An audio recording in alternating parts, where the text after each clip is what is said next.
दुश्मन समझ लें, ये तो हमारे तर्कस का केवल एक ही तीर है। मैं यहाँ कराची के इंटरनेशनल एयरपोर्ट पे खड़ी हूँ। मैं ये देख रही हूँ कि यहाँ पर किसी भी वॉशरूम में पानी नहीं है। ये नए भारत की ताकत है। मोदी साहब की कामयाबियां हैं तो लोग कहते हैं सिर्फ इकोनॉमी में नहीं है, मोदी एक बड़ा लीडर भी है। ये कल रात की बात है कि पाकिस्तानियों आज सोना नहीं, वो ट्वीट करते रहे कि आज रात जो है वो पाकिस्तान पे अटैक करेंगे। इंडिया इससे पीछे नहीं हटने वाला।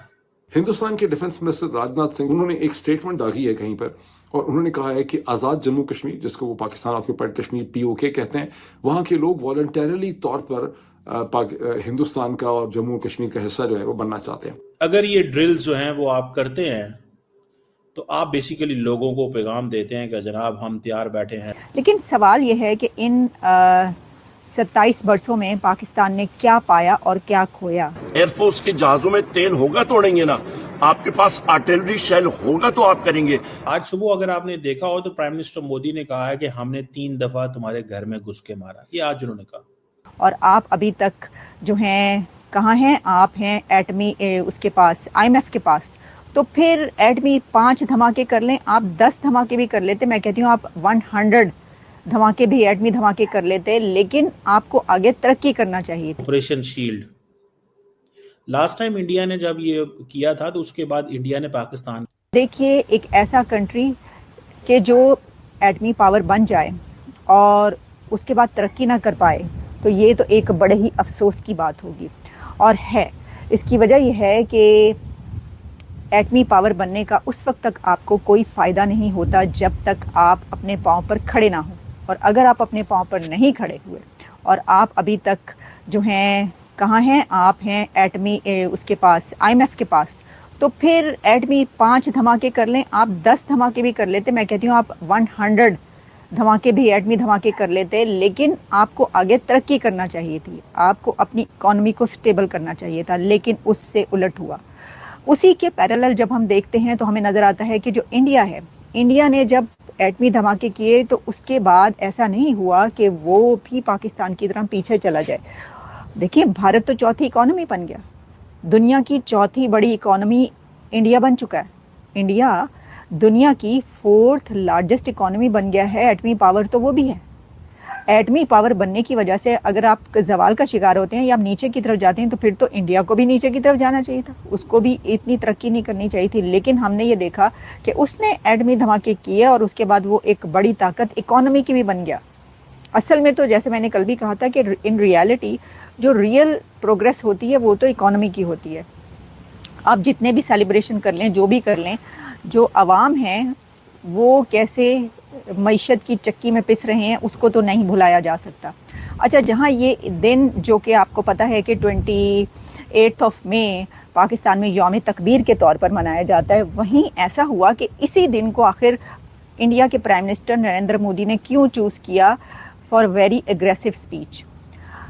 कल के रोज़ बल्कि इससे 2 दिन पहले भी 2-3 तकरीरें भारत के वज़ीर आज़म ने, नरेंद्र मोदी साहब ने ऐसी की हैं कि जिन्होंने मतलब वो जो कहते हैं ना उखाड़ लेंगे पछाड़ लेंगे और ये कर देंगे, उन्होंने हिला कर रख दिया। मोदी की इन तकरीरों ने हिला कर रख दिया। क्योंकि इससे पहले क्या वजह है? ऐसा नहीं है कि उन्होंने लैंग्वेज जो यूज़ की या जो धमकियां दी पाकिस्तान को, मैं उस वजह से कह रही हूँ, नहीं, मैं उस वजह से नहीं कह रही।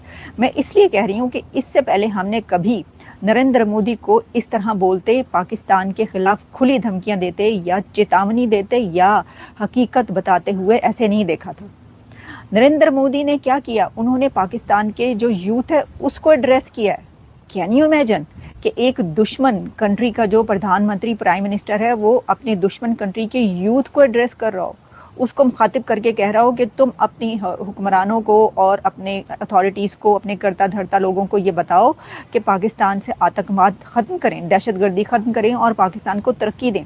साथ में उन्होंने एक मैसेज ये दिया कि जी बुलेट और ब्रेड, उसमें उन्होंने कहा कि रोटी खाओ और वरना गोली तो है ही।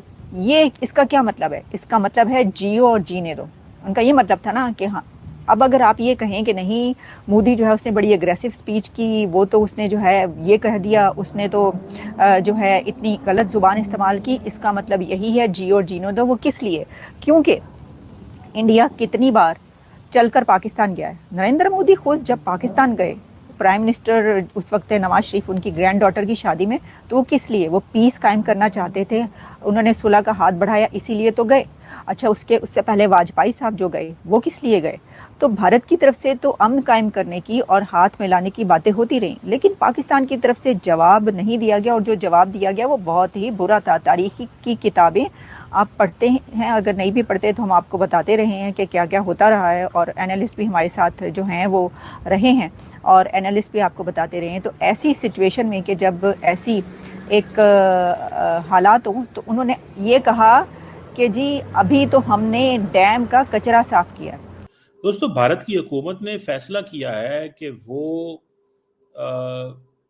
मिलिट्री जो मॉक ड्रिल्स होती हैं वो करने जा रहे हैं। गुजरात, राजस्थान, पंजाब, जम्मू एंड कश्मीर, हरियाणा, चंडीगढ़ 31 मई को। पहले ये ड्रिल्स आई थिंक कल होनी थी, फिर पोस्टपोन की गई, अब ये दोबारा जो है इनकी डेट जो है वो रखी गई है। ये समझ नहीं आ रही कि why India wants these drills. अगर आज सुबह अगर आपने देखा हो तो प्राइम मिनिस्टर मोदी ने कहा है कि हमने 3 दफा तुम्हारे घर में घुस के मारा, ये आज उन्होंने कहा, if you have noticed this. ये जो मॉक ड्रिल्स हैं, इसका क्या मतलब है? 2-3 मतलब है। एक मतलब तो यह है कि इसका कोई मतलब नहीं है। उसकी वजह ये क्या है कि अगर ये ड्रिल्स जो हैं वो आप करते हैं तो आप बेसिकली लोगों को पैगाम देते हैं कि जनाब हम तैयार बैठे हैं, हमने पाकिस्तान को भूलना नहीं है, छोड़ना नहीं है, मारना है। और आप क्योंकि ये भी कह चुके हैं कि ऑपरेशन सिंदूर जो है it is still continuous going on, आपने ये बात की हुई है। तो जब आपने ये बात की है तो आपने वो जिसे कहते हैं ना मिलिट्री मसल्स तो दिखाने हैं।